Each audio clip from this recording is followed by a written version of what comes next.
I'm here again today with Bonny Specker, epidemiologist, who is going to talk to us about the COVID-19 situation over the last week. And she's also going to give a short presentation today about leading causes of death in the United States.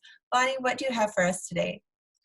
Well, thanks, Chelsea. I actually looked at this article earlier this week. It just came out, and it relates to some of the talks we've done previously on excess death.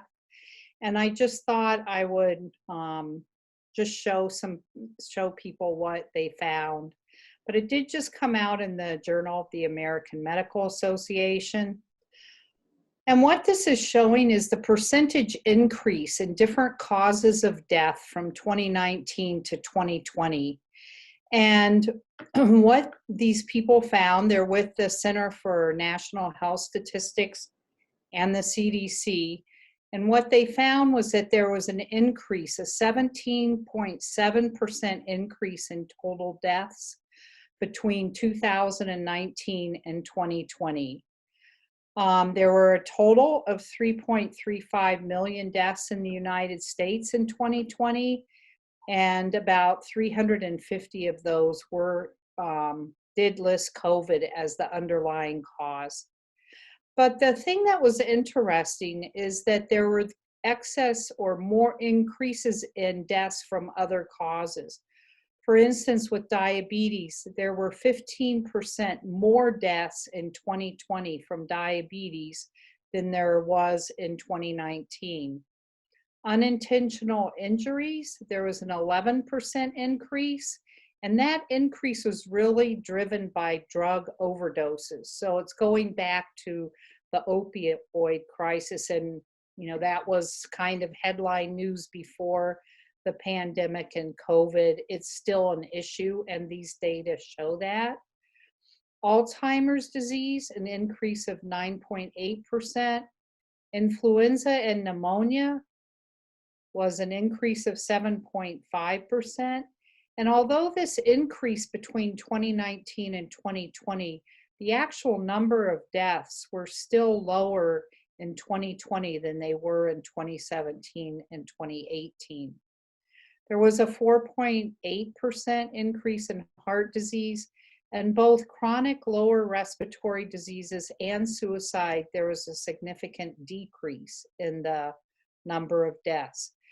What I thought was interesting about this is if you look at where there were increases, the diabetes, the Alzheimer's, and the heart disease, those things are organs that are affected a lot by COVID.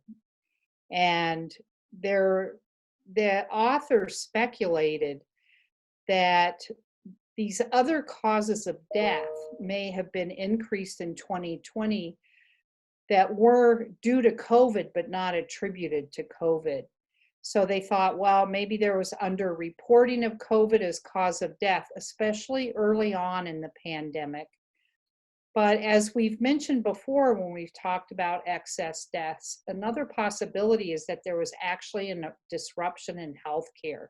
People weren't going in for those preventive visits or going in when they should have been going in for treatment. And that could have also have led to the excess deaths. I think this area of epidemiology is actually, there's going to be a lot of people spending years looking at these data when the pandemic's over to figure out what happened.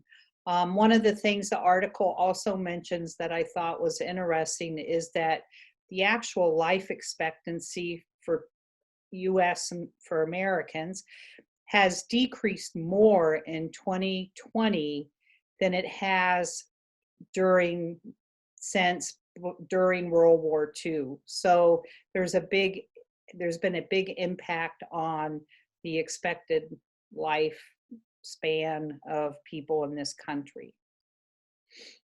As far as the summary for this week, this is as of today, and Brookings is not doing well at all. You can see that we have this large increase this past week with more than double, slightly more.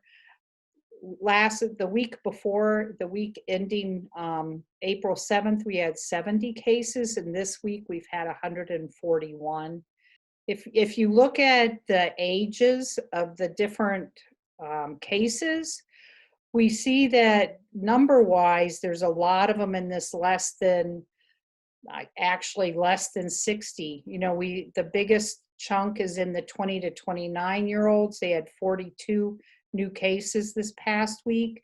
The largest percentage increase was in the less than 10-year-olds, where there was a 12% increase, 15 new cases. But up here, you know, in the 30 to 39-year-olds, there were 25 new cases. That was a 5% increase. Again, we're fortunate that we haven't had any cases this past week in the 70+ group, but we did have 10 cases in the 60 to 69-year age group, which, you know, could be leading to hospitalizations in the upcoming week. If you look at the hospitalizations, we've had 3 hospitalizations each week for the last 2 weeks, a total of 146. We haven't had any deaths. That's one good piece of information.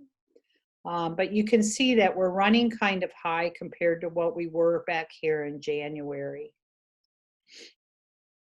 I wanted to show this too. This is the counties with the 10 most populous cities and the rankings. I do this every week. I think that it's posted on the city website.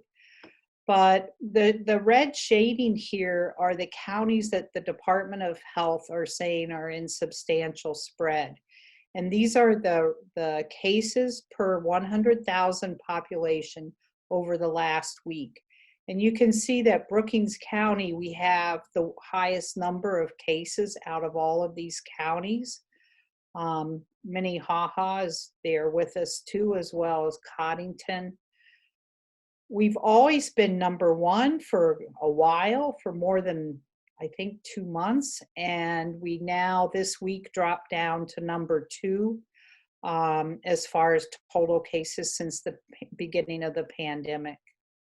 We still are ranked first in the fewest number of deaths per population size. And I just wanted to mention over here, Brookings looks bad here. We're now 8 in terms of having the highest number of vaccinations done. But this does not take into account the different ages that have been opened for vaccines. And since it's only been a week or 2 since the vaccines have been open to all ages, we are catching up. We have been 10th actually for quite a while, and now we're moving up pretty fast. And we did pass both Pennington and Lawrence this past week. So we should be doing better. I see that as improving over the next couple weeks.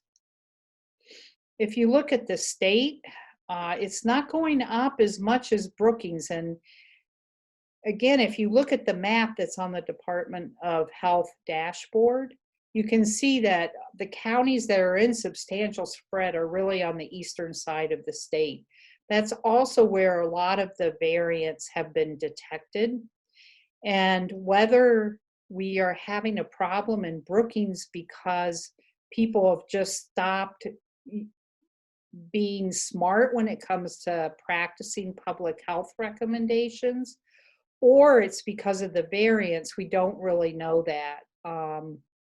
Hopefully there will be some more information coming out in the next couple of weeks from the Department of Health on the variants and surveillance type results. But as far as the state, it's not quite as bad, although it's still in substantial spread, and it's higher. If you look at when was it last this high, you know, we're talking about back here, you know, between November and January, you know, that was when we had a very bad time with this outbreak. So hopefully I don't think we'll get to this because of the vaccine, but we really need to get this down, and it's not going down. 1,400 cases this past week, new ones in South Dakota compared to 1,200 the week before. And this is kind of an interesting graph, I thought. The actual hospital admissions are about the same. We had 81 this week and 82 the week before. But if you look at those that are hospitalized, that actually has dropped, or it's gone up just a little bit, but the number in the ICU has gone up quite a bit. And this makes me think that this could be the result of the variants. We know that these variants, these viruses that have mutated, some of them, especially the UK one, can lead to more severe disease.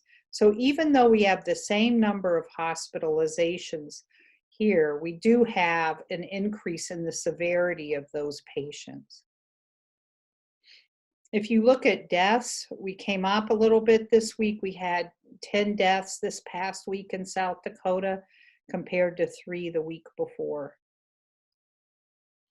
And this is new information, and the Department of Health was nice enough to give us the Brookings County data for people who have received at least one vaccine by age.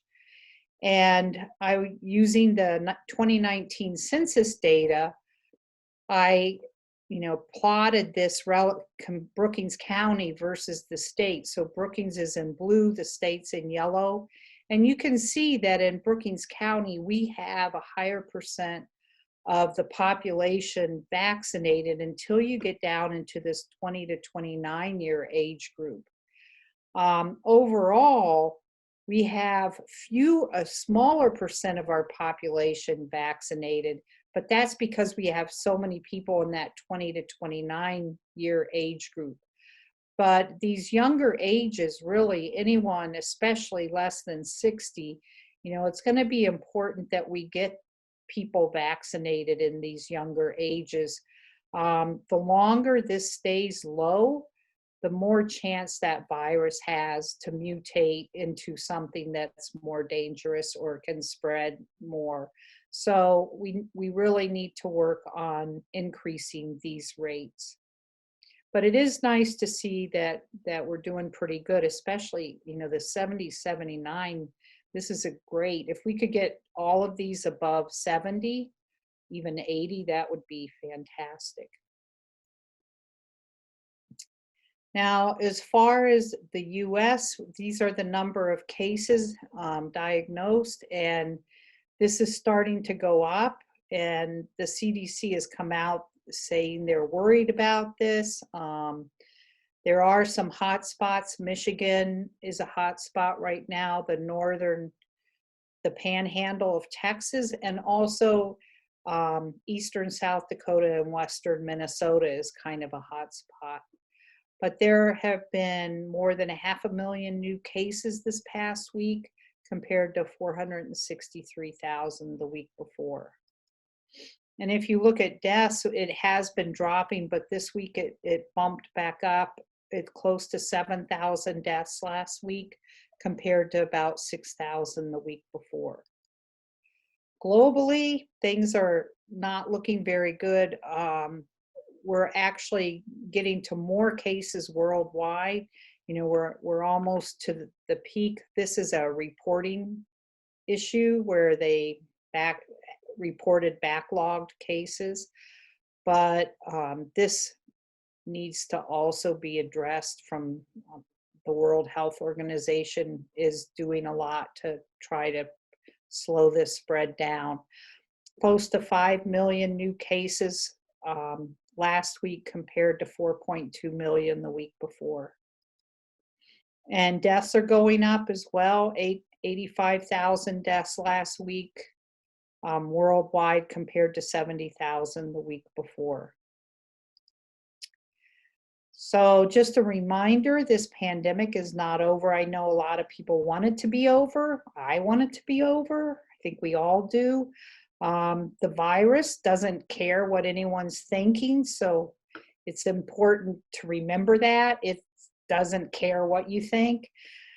And we really need to be responsible and protect, yourself and your family by wearing a mask and socially distancing, washing your hands, avoiding those poorly ventilated areas and crowds, and also getting vaccinated.